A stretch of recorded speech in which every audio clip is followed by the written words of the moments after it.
ओम शांति। आज 5 अक्टूबर 2023 के बाबा के अनमोल मधुर महावाक्य सुनेंगे। आज की मुरली में बाबा ने हम बच्चों को कहा, बच्चे तुम्हें निर्बंधन बनना है। देह और देह की दुनिया के संबंध बुद्धि को अपनी ओर आकर्षित करते हैं,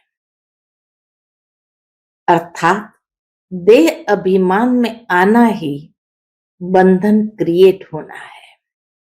इसीलिए बाबा शिक्षा देते, बच्चे सर्व संबंध एक बाबा से जोड़ो और स्वयं को निर्बंधन आत्मा समझो। अशरीरी अर्थात निर्बंधन। जितना जितना देही अभिमानी होते जाएंगे, निर्बंधन होना आसान होगा। साथ ही साथ बाबा कहे, स्मृति में ये बात रहे कि अब हमें घर जाना है।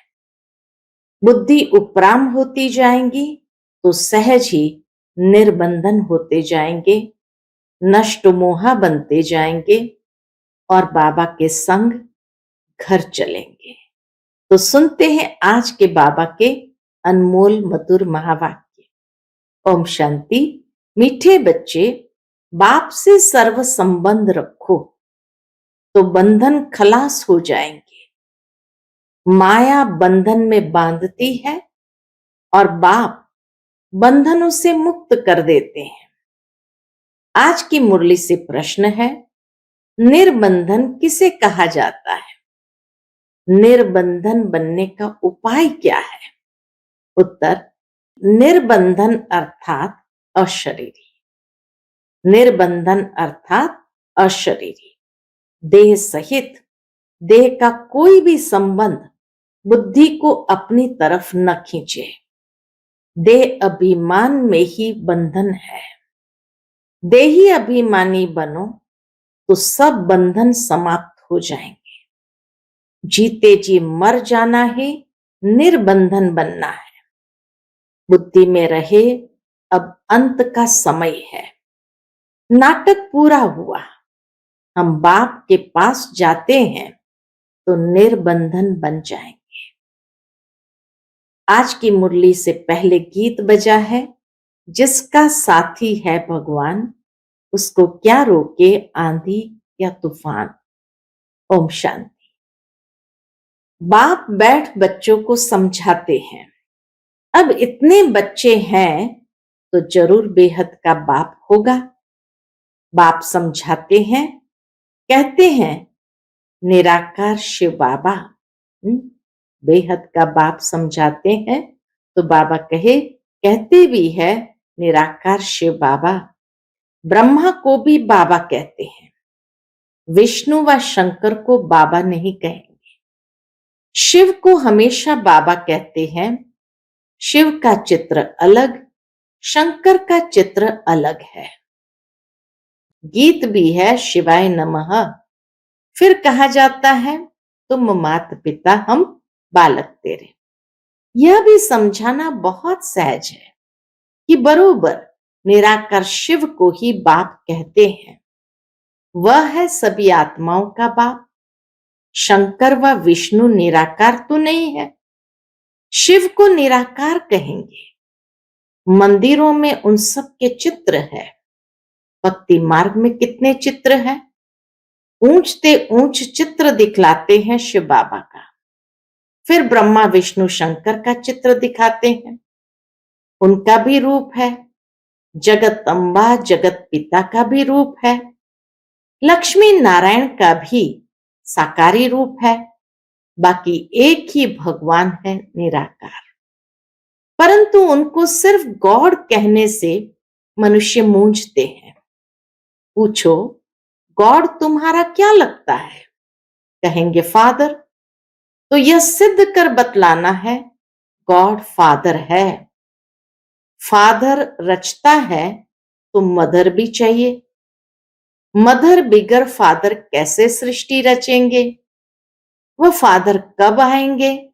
सब बुलाते हैं, हे पतितों को पावन बनाने वाले आओ। अभी तो सारी दुनिया पतित है। पतित हो तब तो आकर पावन बनाएंगे ना। इससे सिद्ध होता है बाप को पतित दुनिया में आना जरूर है, परंतु ड्रामा अनुसार ये किसी को भी समझ में नहीं आएगा। न समझे तब तो बाप आकर समझाएं। बाप बैठ बच्चों को समझाते हैं। भारत में ही गाया जाता है ज्ञान और भक्ति। फिर कहते हैं ब्रह्मा का दिन और ब्रह्मा की रात, रात में घोर अंधियारा होता है। गाया भी जाता है ज्ञान अंजन सतगुरु दिया, अज्ञान अंधेर विनाश। मनुष्य में इतना तो अज्ञान है जो फादर को भी नहीं जानते। इन जैसा अज्ञान और कोई होता नहीं। बाप को ही नहीं जाना तो बाकी क्या जानेंगे। परम पिता, ओ गॉड फादर अक्षर कहकर अगर उसको न जाने तो उन जैसा अज्ञान कोई नहीं। बच्चे बाबा कहे और फिर कहे हम उनके ऑक्यूपेशन, नाम रूप आदि को नहीं जानते हैं, तो उनको अनाड़ी कहा जाए ना।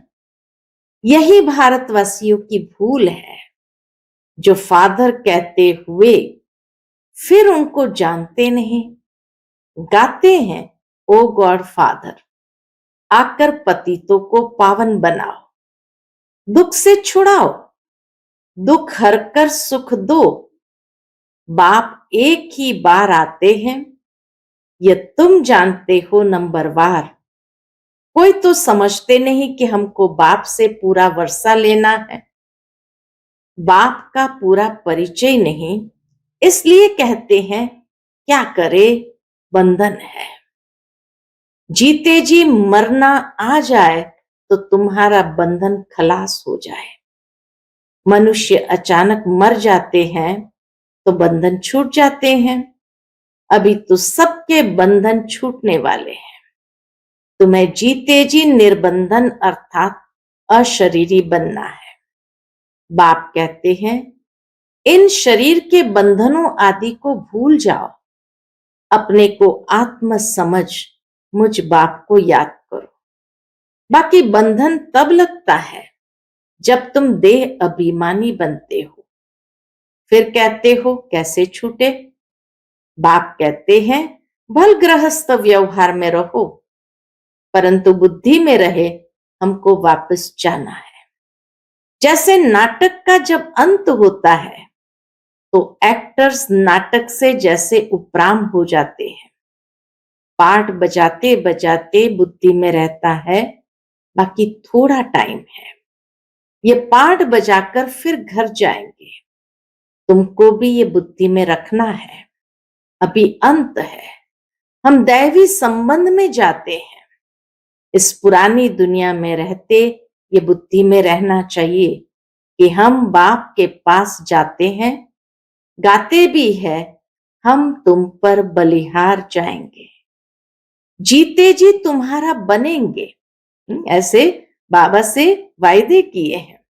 बाकी जो देह सहित देह के संबंध है उनको भूल हम आपके साथ ही संबंध रखेंगे। सर्व संबंध एक बाप से रखेंगे।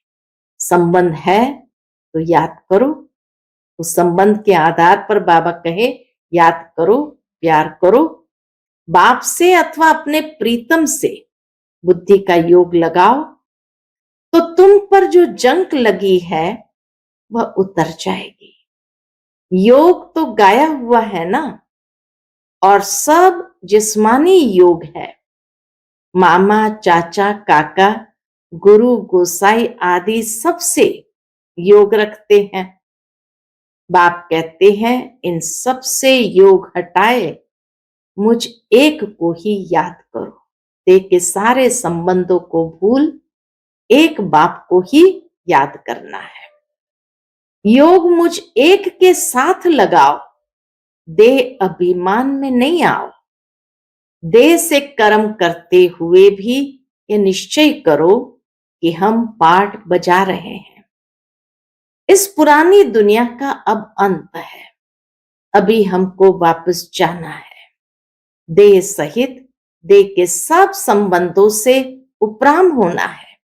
ऐसे ऐसे अपने साथ बातें करनी है। अब तो बाप के पास जाना है। किसी को स्त्री का बंधन है, किसी को पति का बंधन है, किसी को कोई का बंधन है। बाबा तो युक्तियां बहुत बतलाते हैं। बोल दो, हमको पवित्र बन भारत को पवित्र जरूर बनाना है। हम पवित्र बन तन मन धन से सेवा करते हैं, परंतु पहले नष्टो मोहा होना चाहिए। बाबा कहे पहले नष्ट मोहा चाहिए, बाकी पवित्र बनेंगे तो भारत को भी पवित्र बनाएंगे और अपने पवित्र बन तन मन धन से सेवा करते हैं। परंतु बाबा कहे सबसे पहले नष्ट मोहा चाहिए। मोह नष्ट हो तो गवर्नमेंट को चिट्ठी लिखो, तो वह भी तुमको सहयोग देंगे। भगवान उवाच, काम महाशत्रु है। हम उन पर जीत पाकर पवित्र रहना चाहते हैं। बाप का फरमान है पवित्र बनो तो स्वर्ग का मालिक बनोगे। हमको विनाश और स्थापना का साक्षात्कार हुआ है। ऐसे बाबा कहे गवर्नमेंट को भी लिखो कि बाप का फरमान है पवित्र बनो तो स्वर्ग का मालिक बनोगे। हमको विनाश और स्थापना का साक्षात्कार हुआ है। अभी पवित्र बनने में हमको ये विघ्न डालते हैं, मारते हैं। मैं तो भारत की सच्ची सेवा में हूं, अब मुझे एस्लम दो, परंतु पक्का नष्टो मोहा चाहिए। सन्यासी तो घर बार छोड़ जाते हैं, यहां तो साथ रहते नष्टो मोहा बनना है। सबसे बड़ी चुनौती तो यही है कि साथ रहते नष्टो मोहा बनना है और पवित्र बनना है। सन्यासियों का मार्ग अलग है। मनुष्य कहते भी है कि गृहस्थ व्यवहार में रहते हमको ऐसा ज्ञान दो जो हम राजा जनक मुआफिक मुक्ति जीवन मुक्ति को पाले। वही तो अब तुमको मिलता है ना, वही ज्ञान तो अभी तुमको बाबा कहे मिलता है ना। बाबा कहते हैं ये मेरी वन्नी है। ब्रह्मा बाबा मेरी वन्नी है यानी युगल है। इनके मुख से मैं प्रजा रचता हूं। प्रजा पिता ब्रह्मा के मुख द्वारा ही कहते हैं। शिव बाबा तुमको कहते हैं तुम मेरे पौत्रे हो, या फिर कहते तुम मेरे बच्चे बन शिव बाबा के पोत्रे बनते हो। वर्षा उनसे मिलता है। स्वर्ग का वर्षा कोई मनुष्य दे न सके। बाबा कहे कोई मनुष्य की यह ताकत ही नहीं जो स्वर्ग का वर्षा दे सके, निराकार ही देते हैं। तो भक्ति अलग चीज है और ज्ञान अलग है। भक्ति में तो वेद शास्त्र पढ़ते हैं, यज्ञ तप दान पुण्य आदि करते बहुत खर्चा होता है। यह है सारी भक्ति की सामग्री। भक्ति शुरू होती है द्वापर से। देवी देवता जब वाम मार्ग में आकर पतित बनते हैं तो फिर देवी देवता नाम कहला न सके, क्योंकि देवताएं तो संपूर्ण निर्विकारी थे। वाम मार्ग में जाने से विकारी बन जाते हैं तो कहेंगे देवता धर्म वाले वाम मार्ग में आकर पतित बने हैं। वही देवता धर्म वाली आत्माएं जैसे जैसे सीढ़ी नीचे उतरे वाम मार्ग में आए, फिर आकर पतित बने हैं। पतित को देवता कह नहीं सकते, इसलिए फिर हिंदू नाम रखा है। वेद शास्त्रों में आर्यन नाम रख दिया है। कहते हैं पहले आर्यन संस्कृति थी सिंधु नदी पर। वो आर्यन में मतभेद हुआ तो उसमें से दो हिस्सा हो गया। एक ऊपर की ओर गए यूरोप की ओर, और दूसरे लोग भारत में आकर के बसे, जिसको उन्होंने हिंदू कह दिया कि हिंदुस्तान में रहने वाले हिंदू। आर्यन नाम इस भारत खंड के लिए है। अभी यह अक्षर आया कहां से? सतयुग में तो आर्य अक्षर है नहीं। कहते भी है क्राइस्ट से 3000 वर्ष पहले भारत में देवी देवता बड़े समझदार थे। फिर वही देवता जब द्वापर में विकारी बनते हैं तो अनार्य कहा जाता है। अनार्य। एक ने आर्य कहा तो बस नाम चल पड़ा। जैसे एक ने कृष्ण भगवानुवाच कहा अथवा लिखा तो बस वह मानने लग पड़ते हैं। गाते भल है शिवाय नमः तुम मात पिता, परंतु वह कैसे मात पिता बनते हैं, कब रचना रचते हैं, ये नहीं जानते। जरूर सृष्टि के आदि में रचते होंगे। बाबा, सृष्टि के आदि में रचते होंगे। अब सृष्टि का आदि किसको कहा जाए? सतयुग को या संगम युग को? सबसे बड़ी पहेली यह है कि सृष्टि की आदि किसको कहा जाए, सतयुग को या संगम युग को? सतयुग में तो बाप आते नहीं। सतयुग आदि में तो आते हैं लक्ष्मी नारायण। उन्हों को सतयुग का मालिक किसने बनाया? कलयुग में भी नहीं आते। यह है कल्प का संगम युग। बाप कहते हैं मैं हर कल्प के संगम युगे आता हूं, जबकि सब आत्माएं पतित बन जाती है अथवा सृष्टि पुरानी हो जाती है। ड्रामा का चक्र पूरा हो तब तो बाप आएंगे ना। तुम बच्चों में बड़ी होशियारी चाहिए, धारणा चाहिए। अब कॉन्फ्रेंस करते हैं कि वेद पढ़ने से फायदा क्या होता है। वेद पढ़ना चाहिए तो क्यों? फैसला कुछ भी कर नहीं सकेंगे। बाबा कहे भले कॉन्फ्रेंस रख दे, लेकिन फैसला तो कुछ भी कर नहीं सकेंगे। फिर वही कॉन्फ्रेंस दूसरे वर्ष करेंगे। फैसला करने बैठते हैं, परंतु होता कुछ भी नहीं। विनाश की तैयारियां भी होती रहती है, बॉम्ब्स बनाते रहते हैं। अभी है ही कलयुग। यह बातें तुम बच्चे ही जानते हो। तुम्हारी बातें ही निराली है।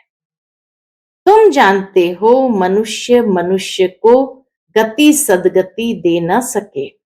गाते भी है पतित पावन, तो अपने को पतित क्यों नहीं समझते? यह है पतित दुनिया, विषय सागर। सब थोड़ी खेवैया बन सकते हैं। अभी तुम बच्चों में वह ताकत आई नहीं है जो पूरा समझा सको।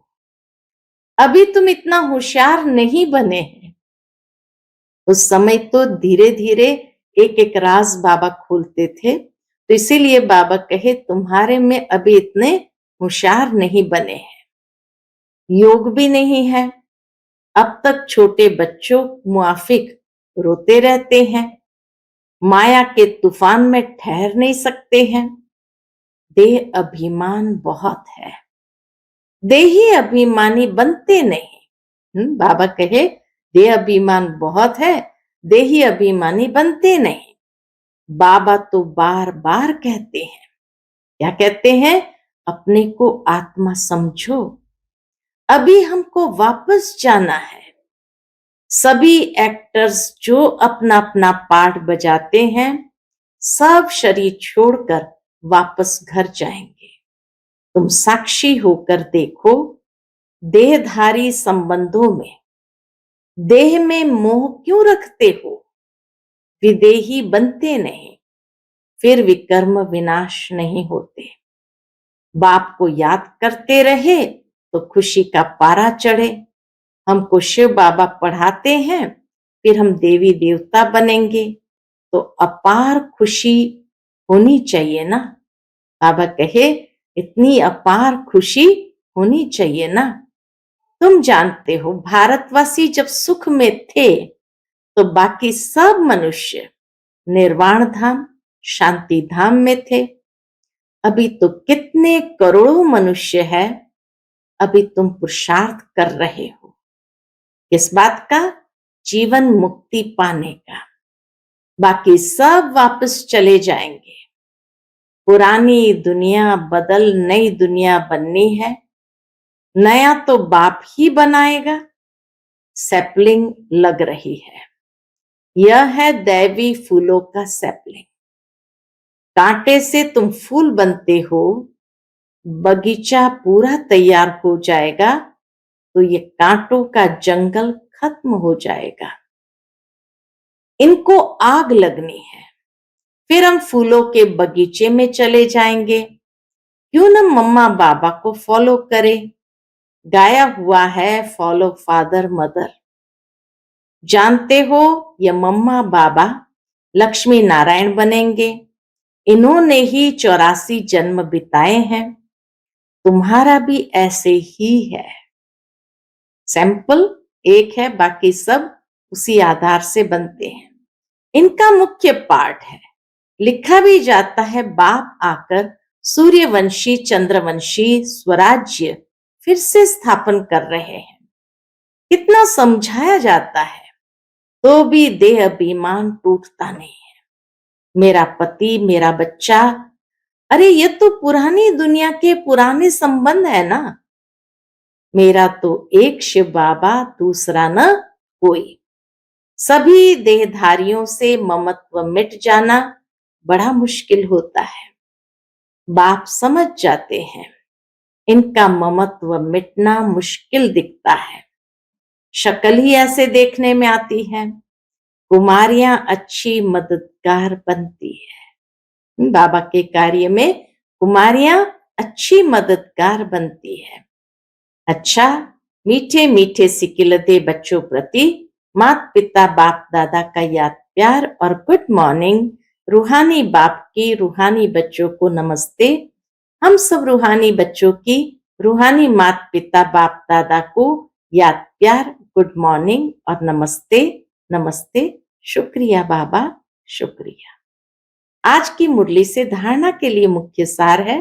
पहली पॉइंट, देह सहित सबसे मोह निकाल विदेही बनने का पूरा पुरुषार्थ करना है। हर एक्टर का पाठ साक्षी हो देखना है। बंधन मुक्त बनना है। दूसरी पॉइंट, इस पुरानी दुनिया से उपराम होना है। अपने आप से बातें करनी है कि हमें तो अब वापस जाना है। अब पुरानी दुनिया के अंत का समय है। हमारा पाठ पूरा हुआ। बाबा कहे ऐसे विचार सागर मंथन करना है। आज का बाप दादा का मधुर वरदान हम बच्चों के प्रति है। सर्व खजानों की संपन्नता द्वारा संपूर्णता का अनुभव करने वाले प्राप्ति स्वरूप भव। सर्व खजानों की संपन्नता द्वारा संपूर्णता का अनुभव करने वाले प्राप्ति स्वरूप भव। जैसे चंद्रमा जब संपन्न होता है तो संपन्नता उसके संपूर्णता की निशानी होती है। संपन्नता संपूर्णता की निशानी होती है। इससे और आगे नहीं बढ़ेगा। बस इतनी ही संपूर्णता है। जरा भी किनारी कम नहीं होती है। ऐसे आप बच्चे जब ज्ञान, योग, धारणा और सेवा अर्थात सभी खजानों से संपन्न होते हो तो इस संपन्नता को ही संपूर्णता कहा जाता है। ऐसी संपन्न आत्माएं प्राप्ति स्वरूप होने के कारण स्थिति में भी सदा समीप रहती है। आज का स्लोगन है, दिव्य बुद्धि द्वारा सर्व सिद्धियों को प्राप्त करना ही सिद्धि स्वरूप बनना है। दिव्य बुद्धि द्वारा सर्व सिद्धियों को प्राप्त करना ही सिद्धि स्वरूप बनना है। अच्छा, ओम शांति।